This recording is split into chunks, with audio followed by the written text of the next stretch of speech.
Assalamualaikum class. How are you all students? Here I'm Aisha Afzal. I am your mentor and thus we have this talking about the direct and indirect right now and we have discussed direct and indirect. Student direct and indirect में हम किन चीजों को discuss करते हैं?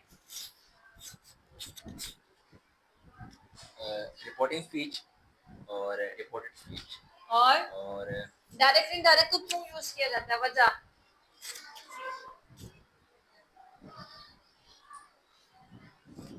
Student direct में हम खुद बात कर रहे होते हैं और इनडायरेक्ट में हम किसी की बात जो है उसका मफहूम दूसरे तक पहुंचा रहे होते हैं। ठीक है, हमसे बात कर रहे होते हैं फैज स्टूडेंट कि किसी ने हमसे कहा कि मैं बिजी हूँ, आपके वालिद साहब बाहर कोई आया, आपके बाबा कहेंगे जाके कहो कि मैं बिजी हूँ। एक दो मिनट तक पहुंचेंगे फिर कहेंगे बाबा ने कहा कि मैं बिजी हूँ, अगर छोटा बच्चा होगा। अगर बड़े होंगे कहेंगे वो बिजी है। ठीक है, अब वहां पे आप यहाँ पे कैसे लिखेंगे? The boy says I am busy, कि भाई ने ऐसे कहा तब कहेंगे आई एम बिजी, मतलब उनकी जबान आप जो है वो डायरेक्ट उसमें अपने अल्फाज में मफहूम में बताएंगे। ठीक है, हर इंसान की अपनी लैंग्वेज होती है बताने की, अपना मफहूम होता है, तो यहाँ पे भी ऐसे ही होगा। स्टूडेंट देखिए हम क्वेश्चन छोटे छोटे हैं उसको अंडरस्टैंड करने की कोशिश करते हैं। स्टूडेंट पहले क्वेश्चन में the boy says I am busy, the boy says ये कौन सा सेंटेंस है? वॉइस से कंटिन्यू यस गुड, प्रेजेंट। ठीक है, तो प्रेजेंट कन्वर्जन प्रेजेंट में नहीं होती। ठीक है, इसमें सिंपल बनेगा the boy says that, comma हट के दैट लगेगा, ही इज बिजी। ठीक है, सेकंड क्वेश्चन पे आ जाए जरा। The boy said comma I am busy, कैसे बनेगा? इसमें सेड कौन है? Past sentence, past sentence convert होता है, बिल्कुल कन्वर्ट होता है। ठीक है, तो हम क्या कहेंगे? The boy said that he was busy, क्योंकि सेड जो है वो रिपोर्टिंग स्पीच है और रिपोर्टिंग स्पीच क्या होती है? रिपोर्टिंग स्पीच को देखते हुए हम रिपोर्टेड स्पीच में कन्वर्जन करते हैं। रिपोर्टिंग स्पीच कौन सी हुई? The boy said. अगर यहाँ पे सेज होता तो हम कन्वर्ट नहीं करते, हम एज इट इज वहां पे इज लगा के कंप्लीट कर देते। ठीक है, अगर स्टूडेंट देखें फ्यूचर आ गया, the boy will say I am busy, कैसे बनाएंगे? The boy will say that he is busy. Yes, he is busy, क्योंकि स्टूडेंट इसमें will है तो हम इसमें भी कन्वर्जन नहीं करेंगे, सिर्फ पास्ट टेंस में कन्वर्जन होगी। ये कुछ चीजें, कुछ रूल रेगुलेशन अगर फिंगर टिप्स में होगा तो आप इजीली आसानी से बना सकेंगे। ओके स्टूडेंट, एक छोटा सा नोट यहाँ पे लिखा हुआ है मैंने, the tense of the sentence change only when the reporting verb is in past sentence, past tense. Student यहाँ पे मैंने वही बात की, जब रिपोर्टिंग वर्ब आपका ये रिपोर्टिंग वर्ब हुआ द बॉय सेल्स, सेल्स कौन है? वर्ब है, तो ये कौन हुआ? रिपोर्टिंग वर्ब हुआ। ठीक है, जब वो जो है पास्ट में होगा तो चेंजेस ऑटोमेटिकली होंगे। ठीक, when the reporting verb is in present and future the tense doesn't change, means वही वाली बात कर दी, जब फ्यूचर में होगा प्रेजेंट टेंस होगा तो आपका कन्वर्जन नहीं करेंगे। ठीक है, अच्छा स्टूडेंट एक चीज नहीं आ रही है हमारे पास, चेंज ऑफ प्रोनाउन। देखिए चेंज ऑफ प्रोनाउन हमसे क्या कह रहा है?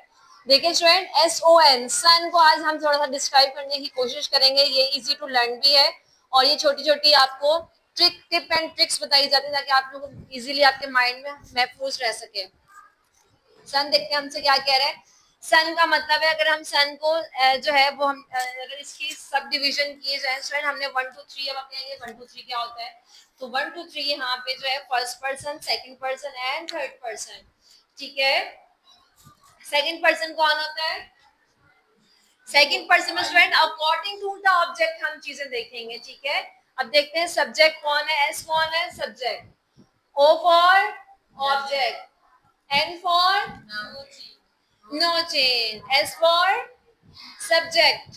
ठीक है, अगर 1 2 3 हम 1 2 3 को देखते हैं, 1 2 3 क्या है मैम? ये माइंड में सवाल आ रहा होगा, तो 1 2 3 क्या है? 1 जो है फर्स्ट पर्सन है, सेकंड है सेकंड पर्सन और थर्ड क्या है? Third person.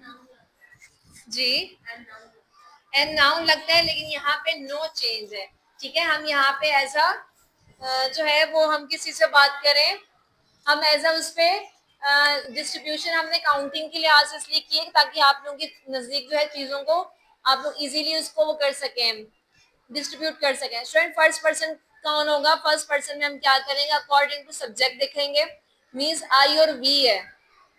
ठीक है, सेकंड पर्सन में अकॉर्डिंग टू ऑब्जेक्ट देखेंगे, देखेंगे क्या चीज है, किस तरह से हम लोग यहाँ पे, आप लोगों के माइंड में बहुत सारे क्वेश्चंस आ रहे होंगे कि ये नई चीज कहाँ से आई है, तो मैं इसे एग्जाम्पल के तौर साथ साथ करती जाऊंगी, आप लोगों को बहुत इजीली अंडरस्टैंड कर जाएंगे, ठीक है। एग्जाम्पल एक है, ठीक है, थर्ड पर्सन में नो चेंज आएगा, ठीक है, थर्ड पर्सन जैसे एज इट इज आ जाएगा, ठीक है। For example the man said to his wife you are kind, ठीक है। अब द मैन कौन है यहाँ पे स्टूडेंट, सब्जेक्ट है, ठीक है। सेड मीन, सेड कौन है, पास्ट सेंटेंस है। वाइफ को कौन है स्टूडेंट यहाँ पे, वो वाइफ कौन है जिस पे काम किया जा रहा है, वो कह रहा है अपनी वाइफ से, उसने कहा कि तुम बहुत रहमदिल हो, ठीक, ठीक है। यू कौन है यहाँ पे, सेकंड पर्सन है, ठीक है। तो यहाँ पे देखिए अकॉर्डिंग टू ऑब्जेक्ट देखा जाएगा, तो देखिए स्टूडेंट, देखिए अगर सेंटेंस को किया जाए सेट टू में, अगर आप रूल्स रेगुलेशन में अगर आप चेक करें तो मैंने क्या लिख पाया हुआ है, टोल्ड लिख पाया हुआ है, ठीक है। The man told his wife है तो एज इट इज आ जाएगा, कॉमा हट के दैट लगेगा। अब ये देखिए स्टूडेंट, सेंटेंस कौन सा जा रहा है, पास्ट में जा रहा है हमारा, तो क्या होगा, शी, टू वाइफ की जगह जो है वो क्या होगा, ठीक है, वो क्योंकि अब लड़की है, ठीक है, तो हम शी लगाएंगे, ठीक है, शी।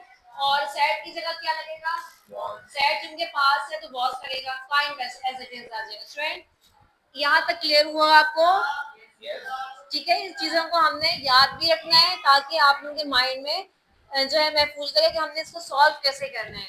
अगर आप इसके रट्टे लगाएंगे तो इस तरह से मुश्किल हो जाएगी, लेकिन हम इसको समझ के पढ़ेंगे तो हमें, हमारे लिए और भी इजी हो जाएगा। मैं आप लोगों के लिए छोटी सी ट्रिक लेकर आई हूँ ताकि आप लोग इजीली इसको अंडरस्टैंड कर जाएं। कोई क्वेरी, कोई माइंड में आप लोगों की हो student, this for the day and we have discuss more in the next video. तब तक के लिए अल्लाह हाफिज़, स्टे ब्लेस्ड।